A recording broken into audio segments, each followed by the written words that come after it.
Good morning, my favorite bureaucrat. Good morning, Nia. It's been some years since somebody's actually called me a bureaucrat, but technically, according to the Commonwealth of Virginia, I am one, as are you. I know. Okay? I don't Because wear it as well as you do. because we both work for the executive branch of the Commonwealth of Virginia. But today, listeners, in this particular video, we're going to talk about the impact of the upcoming national elections on the federal bureaucracy. So, by federal bureaucracy, what do we even mean? Okay. So you're basically talking about all of the agencies and departments, including the executive office of the president, okay, that are quote unquote housed constitutionally in Article 2 of the document, right? These are people who execute the law, right? So Okay. they are bureaucrats, okay? They don't work for the Congress. They're not in Congress. They're not part of the judiciary. Okay. And they're, Remember, Congress makes laws, the judiciary judges the laws, and the executive enforces the laws. that's right. They execute or implement the law. So one of the authorities of a president, whoever gets elected president, is that they will, upon election, have over 4,000 executive branch appointments. As one I'm presidential, sorry, 4,000. 4,000? Yes. How am I supposed to get anything else done when I am president if I have to And worry about 4,000 it's funny you mentioned job that. applications? It's funny you mentioned that, Nia, because one presidential scholar basically said that when we elect a president for roughly the first 6 to 9 months, all the president is a glorified human I resource was going to manager. say an HR manager who's just reading applications and tossing them either in the keep pile or the toss pile. Oh my Okay. goodness. That's a lot of positions. Yes. Okay. Do they all Now, get filled in a no, presidency? no. And some presidents, see Donald Trump, have a specific, if you will, philosophy or plan to not fill them all because they're antagonistic about the bureaucracy.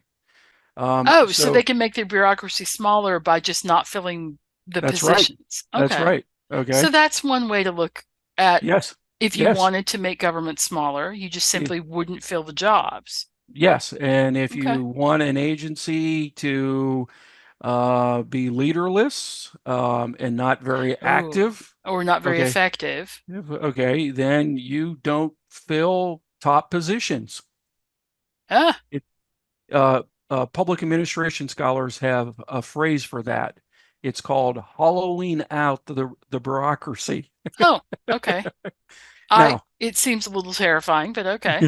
okay, so when we think about this year's presidential election, okay, we already know the two candidates. For the Democrats, it's Vice President Harris.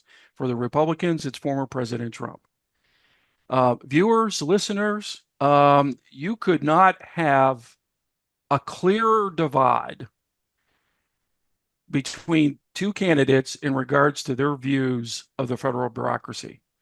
Vice President Yeah. Harris, okay, is overwhelmingly positive about the good that the federal bureaucracy does.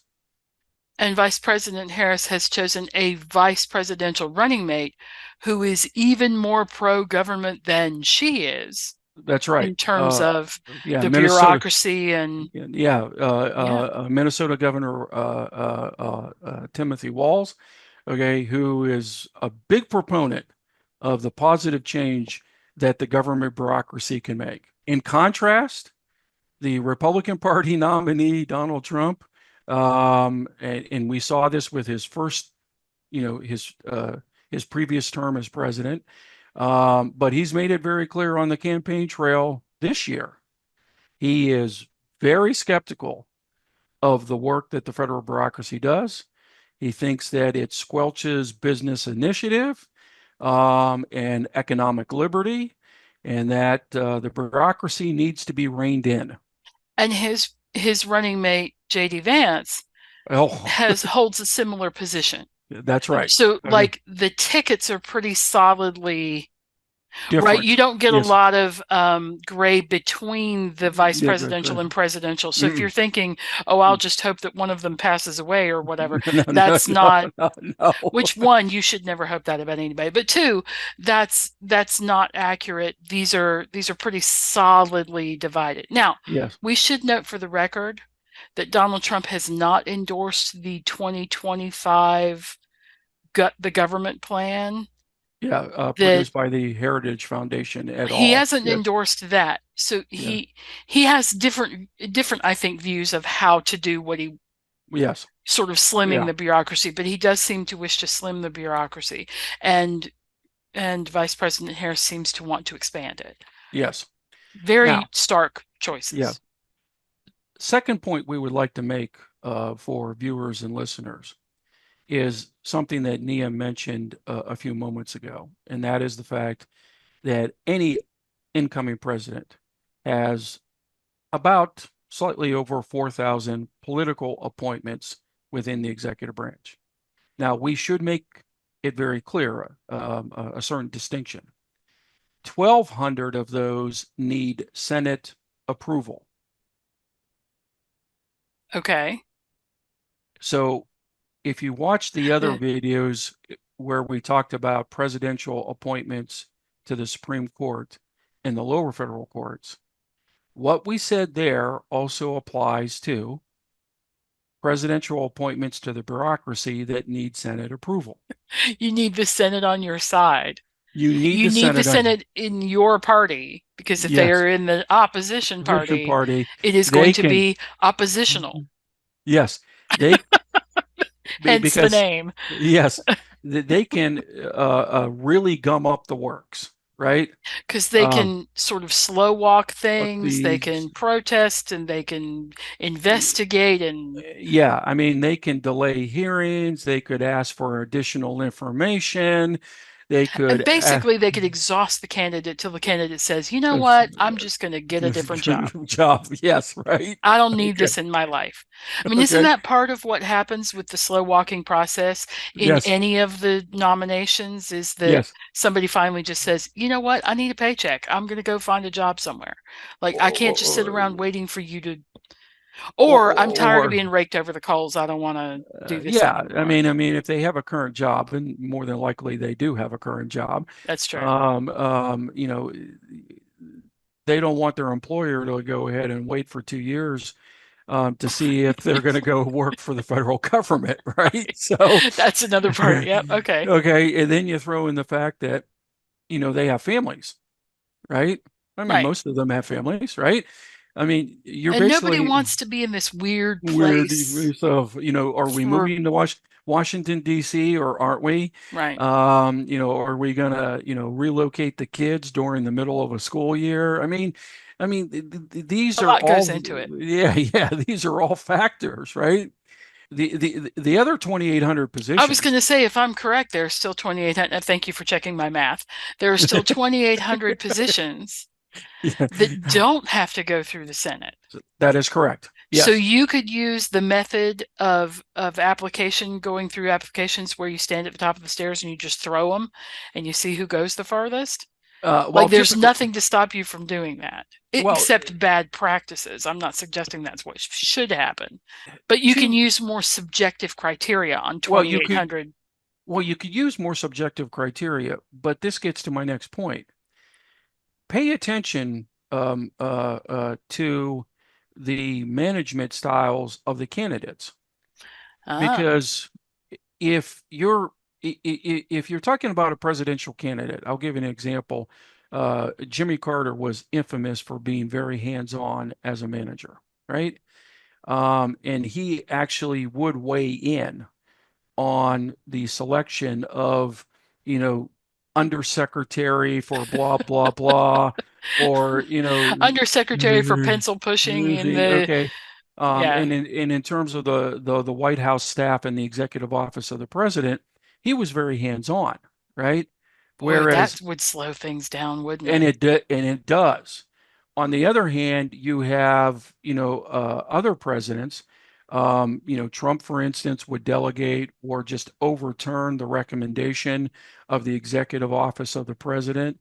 Bush 43 was known for delegating to Vice President Cheney in regards to coming up with short lists, Okay. right? So, Bush didn't get Give me involved 5 people to pick from. I don't want to read yeah, 800 resumes for this. no. Okay. So, again, voters pay attention to what you think will be the management styles of the candidates, Yeah. because it can have a huge impact on one, how quickly they fill all these positions, but two, their level of involvement. Because if they're more hands-on, the process is going to be slower. If they delegate more, the process may be quicker, but you may end up with some nominations to fill these positions of folks that may end up being embarrassing or not qualified, Because right? they don't get vetted as fully. That's right. I Okay. see. Okay. So I would again, assume that some of those positions, may I ask this in yeah, all earnestness, Augie, yeah, are friends of the campaign, mm, political, like people, donors, people who were involved in some way that you want to reward. yes, Is that accurate for these yes. 2,800? And you particularly see that with that 2,800, right? I mean, there is some patronage and representative democracy in the 1,200 that have to be approved by the Senate. But you definitely see more patronage with the 2,800 that don't have to be confirmed by the Senate. And There, both parties do that. That's not oh, sure. a Yeah, it's not a that's a Democrat. bipartisan. Yeah, okay. Okay. Okay. And again, this is one of the ways you reward those who worked really, really hard or donated significant amounts of money or has been a friend of the party, for Right. decades. Okay. And then all of a sudden you say, well, let's make them the ambassador to Luxembourg, right? I'm Right. just making that up. Right. But, Right. And then that one has to be approved by the Senate, I think. yeah, But yeah, yeah. ambassadorships do have to. But But pretty safe sending somebody to be the ambassador to Luxembourg because the chances of Luxembourg taking us down in a fight are pretty slim, yes, okay, right? yeah, But yes. whereas you're probably not going to see something like that in the ambassadorship to a country where there's a lot more tension. Yeah, like for instance, the ambassador to China. I mean, this is going to have to be a That person, person's going to have okay, to have been somebody who has experience experience and is well known internationally and for their respected in the expertise field. Yeah. in regards to China, right? Right. But Where you you see this, snag up is when you mix those two up and you do something yeah, where people okay, go, why did that person? But anyway, yeah, so some of that is reward and some of that is looking for expertise in the field. that's correct. Okay. Yes, okay. But it comes Uh, down to how the candidate thinks about the those positions. positions, that's right. So once again, viewers and listeners, you need to pay attention to the selection of president because it can have a huge impact on the bureaucracy. You're Right. talking about 4,000 positions here, right? And many of these are leadership positions, or in regards to those not having to be confirmed by the Senate, these in some cases they're prominent positions like the National Security Advisor or the chairperson of the Council for Economic Advisors, right? That set major policy for the entire country for at least 4 years. I was going to say they have enormous effect on people's day-to-day lives. Yes, yes, So yes, think about that when you vote yes. up for the president. And again, when you vote for your senators, right? When you think about the whole ticket, because the ones that have to be approved have to go through the Senate. That's right. Um, and again, this is yet another example of why elections matter. Thanks, Augie. Thank you, Nia.